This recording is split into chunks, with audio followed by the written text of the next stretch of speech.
Hi friends, ನಾವು hair spa ಮಾಡಿರೋದು, ಆಮೇಲೆ ಹೈಡ್ರಾ ಫೇಶಿಯಲ್ ಮಾಡಿರೋದು ಎಲ್ಲನೂ ಗ್ಲೌಸ್ಗಳು ಇರ್ತಾವಲ್ವ, ಅದನ್ನು ಈ ಬಿಸಾಕಕ್ಕೆ ಹೋಗಬೇಡಿ. ಚೆನ್ನಾಗಿದ್ರೆ ಅದನ್ನು ಹೆಂಗೆ ರಿಯೂಸ್ ಮಾಡೋದನ್ನು ನಾನು ಇವಾಗ ಹೇಳ್ಕೊಡ್ತೀನಿ, ತೋರಿಸ್ಕೊಡ್ತೀನಿ, ನೋಡ್ಬೋದು.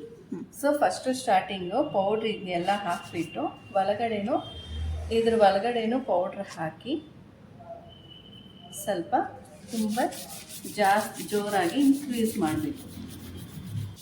ಕ್ರೀಸ್ ಮಾಡಿಬಿಟ್ಟು ಇವಾಗ ನೀವು ಮಾಡಿರ್ತೀರಲ್ವ, ಅವಾಗ ಫುಲ್ ಚೆನ್ನಾಗಿ ವಾಶ್ ಮಾಡಿಬಿಟ್ಟು ಡ್ರೈ ಆಗೋಕ್ಕೆ ಬಿಡಬೇಕು. ಒನ್ ಡೇ 2 ಡೇ ಡ್ರೈ ಆಗೋಕ್ಕೆ ಬಿಡಬೇಕು. ಬಿಟ್ಟಿದ್ಮೇಲೆ ಇದೇ ಥರನೇ ಪೌಡ್ರ್ ಹಾಕಿಬಿಟ್ಟು ಕ್ರೀಸ್ ಮಾಡಿ.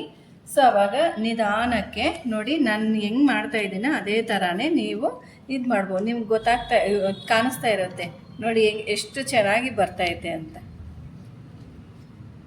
ನೋಡಿ, ನಿಧಾನಕ್ಕೆ, ತುಂಬ ಪ್ರೆಷರ್ ಕೊಟ್ಟು ತೆಗಿಬೇಡಿ. ಪ್ರೆಷರ್ ಕೊಟ್ಟು ತೆಗೆದ್ರೆ ಹೋಗ್ಬಿಡುತ್ತೆ. ಸೊ ನಿಧಾನಕ್ಕೆ ತೆಗಿಬೇಕು.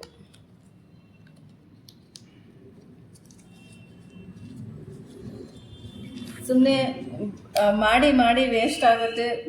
ಚೆನ್ನಾಗಿದ್ರೂ ಬಿಸಾಕೋಕ್ಕೆ ಹೋಗಬೇಡಿ. ಸುಮ್ಮನೆ ಯಾಕೆ ವೇಸ್ಟ್ ಮಾಡ್ತೀರಾ? ಅದನ್ನೇ ವಾಶ್ ಮಾಡಿಕೊಂಡು ಈ ಥರ ಡ್ರೈ ಮಾಡಿಬಿಟ್ಟು ಇದು ಮಾಡಿದ್ರೆ ಮತ್ತೆ ರೀಯೂಸ್ ಮಾಡ್ಕೋಬೋದು ನಾವು. ನೋಡಿ ಎಷ್ಟು ಚೆನ್ನಾಗಿ ಬಂತು ನೋಡಿ. ಒಂದು ಫಿಂಗರ್ ಹಾಕಿರ್ತೀನಿ ನೋಡಿ.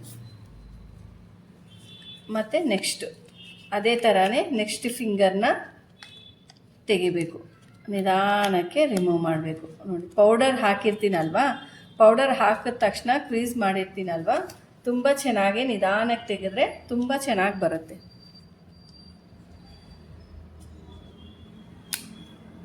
ಇದೇ ಥರ ಎಲ್ಲನೂ ಫುಲ್ ನೀಟಾಗಿ ನಿಧಾನಕ್ಕೆ ಬಿಡಿಸ್ಕೊಳ್ಳಿ. ಎಲ್ಲ ಫುಲ್ ನೋಡಿ, ಎಲ್ಲ ಫುಲ್ ಮಾಡಿದ್ದೀನಿ.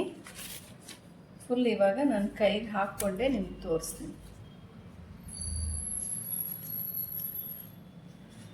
ನೋಡಿ. ಇದನ್ನು ಮತ್ತೆ ನಾವು ಡೈ ಅಪ್ಲಿಕೇಶನ್ಗೆ, ಹೈಡ್ರಾ ಫೇಶಿಯಲ್ಗೆ, ಹೇರ್ ಸ್ಟ್ರೈಟ್ನಿಂಗ್ ಮಾಡೋಕ್ಕೆ, ಹೇರ್ ಸ್ಮೂತ್ನಿಂಗ್ ಮಾಡೋಕ್ಕೆ ಎಲ್ಲ ಕ್ಲೀನಾಗಿ ಚೆನ್ನಾಗಿ ಮಾಡ್ಬೋದು. ನೋಡಿ, ಎಲ್ಲಿ ಒಂಚೂರೂ ಡ್ಯಾಮೇಜ್ ಆಗಿಲ್ಲ. ಹೀಗಿರೋದನ್ನು ಎಲ್ಲ ಪೌಡ್ರ್ ಹಾಕಿಬಿಟ್ಟು ಕ್ಲೀನ್ ಮಾಡಿದ್ದೀನಿ. ಇದನ್ನೆಲ್ಲ ನಿಮಗೆ ಫೇಶಿಯಲ್ ಮಾಡೋಕ್ಕೆ ಬೇಡ ಅಂತ ಅನಿಸಿದ್ರೆ ಡೈ ಅಪ್ಲಿಕೇಶನ್ಗೆ, ಹೇರ್ ಸ್ಪಾಗೆಲ್ಲನೂ ಯೂಸ್ ಮಾಡ್ಬೋದು. ಏನೂ ಅಷ್ಟೊಂದು ಗಲೀಜು ಆಗಿರಲ್ಲ. ಇದೇ ಥರ ರೀಸೈಕಲ್ ಮಾಡಿದ್ರೆ ನಮಗೆ ದುಡ್ಡು ಉಳಿತಾಯ ಆಗುತ್ತೆ. ಹೆವಿ ಕಸನೂ ಆಗಲ್ಲ. ಇದೇ ಥರ ಸಿಂಪಲ್ ಟಿಪ್ಸ್ ಬೇಕು ಅಂತಂದರೆ ನಮ್ಮ ಚಾನಲ್ನ ಫಾಲೋ ಮಾಡಿ, ಲೈಕ್ ಮಾಡಿ. Thank you.